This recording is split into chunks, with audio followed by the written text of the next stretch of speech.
Jadi kita hanya menasehati, istilahnya kayak, ini Mhm. perusahaan heeh, monggo ini mau dilanjutkan atau tidak, tapi ini menurut saya unfit, misalnya seperti itu ya, Dok?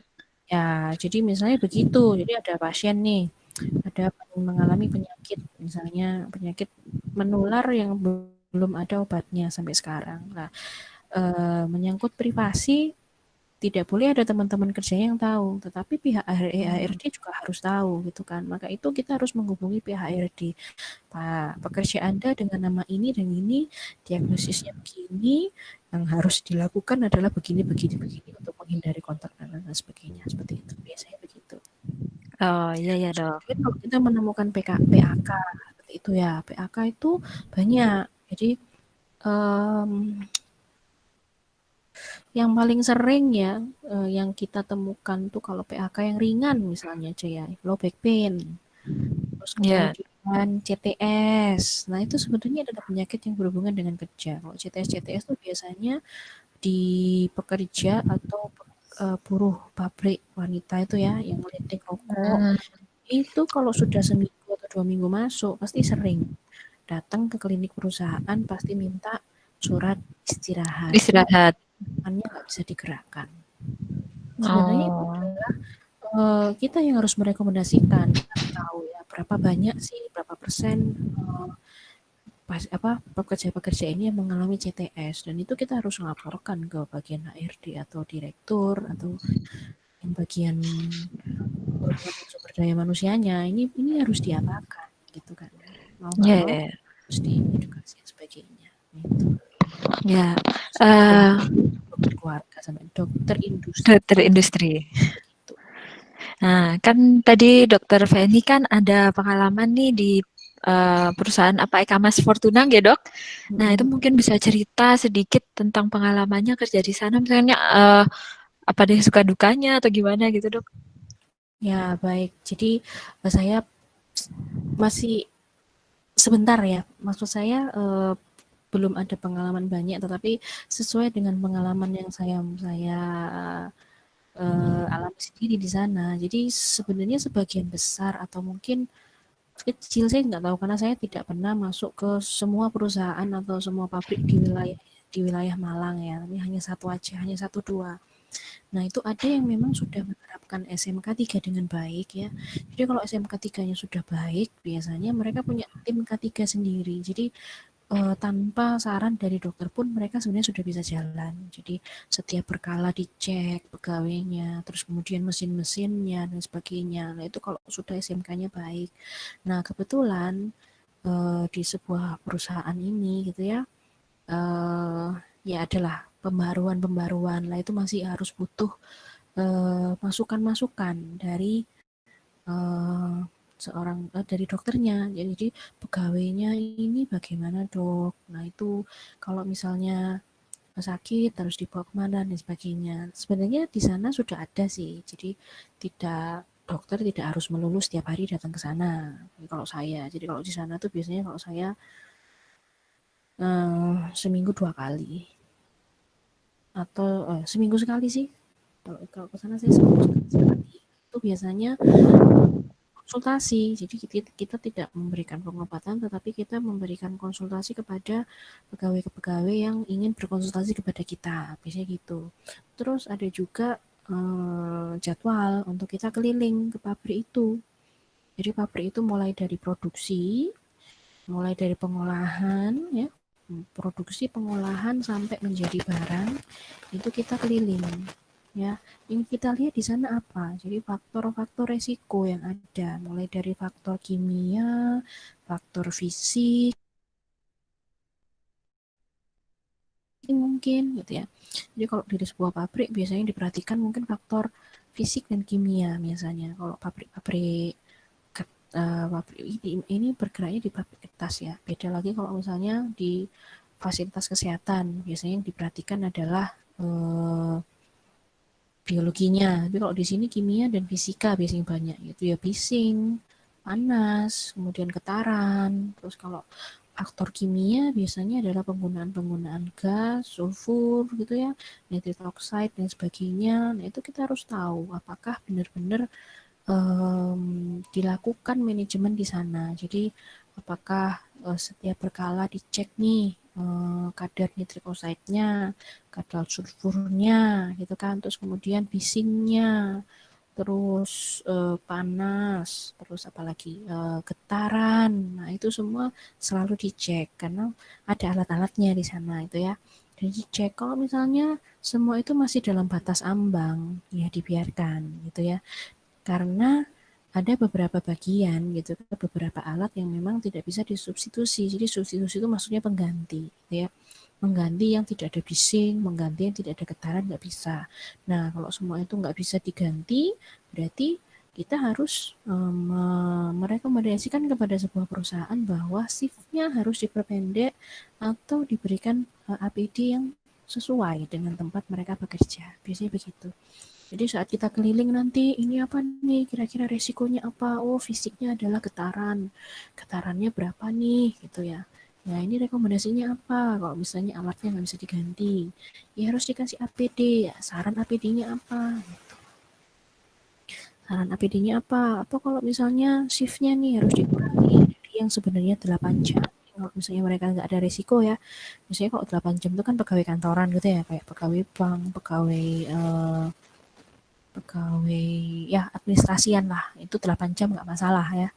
Tapi kalau sudah bekerja di pabrik ada risiko getaran, ada risiko panas, risiko eh, bising. Nah itu kalau misalnya APD belum bisa memadai ya, belum sesuai dengan standarnya, maka shiftnya lah yang harus kita rekomendasikan kepada manajemen agar harus dirubah. Misalnya kalau nggak boleh nih 8 jam, harus 6 jam atau 4 jam, misalnya begitu. Ya dok, Itu sebagai ini contoh. sudah mulai antri ada pertanyaan nih dok. Boleh Ini silakan. dari Saidah Rahmat dok.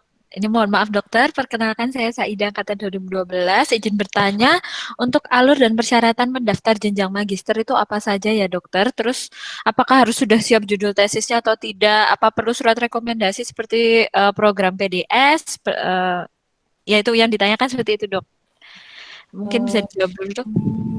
Biasanya ya kalau kita mau sekolah S2 gitu ya, mencapai magister yang pertama pasti ada rekomendasi lah dari fakultas itu, pasti ada rekomendasi dari dekan dan sebagainya, itu pasti ada rekomendasi. Terus kemudian kita daftar aja kayak kayak S1 gitu. Kalau saya dulu sih di UNS ya, di Universitas 11 Maret di Solo, Purwakarta itu dulu juga begitu. Jadi ada rekomendasi, ada ijazah S1, terus kemudian kalau judul tesis kayaknya nggak harus ada, nggak harus sudah ada tuh nggak. Dokter, katanya kurang jelas dok. Mungkin bisa didekatkan dok. Kayaknya Um, mic-nya minta didekatkan dok. Mic-nya nggak mau jauh-jauh dengan saya ini. Iya, betul dok. Oke, jadi begini, kalau untuk sekolah magister tuh pasti syarat-syaratnya semuanya pasti sudah harus terpenuhi, pasti kayak ijazah S1, legalisiran, terus kemudian rekomendasi itu saya rasa pasti ada. Ya, jadi rekomendasi itu saya rasa pasti ada, baik itu mau sekolah PPDS ataupun mau sekolah magister itu biasanya ada. Nah, kalau rekomendasi biasanya fakultas, dimintain dari fakultas, misalnya deh atau dosen yang lain yang mungkin lebih senior, ya itu pasti ada, rekomendasi itu pasti ada. Terus kemudian ya sudah, kita apply, kita mendaftar. Nanti ujian, kalau sudah lulus ya sudah. Nah, untuk apakah sudah harus menyertakan judul tesis? Enggak,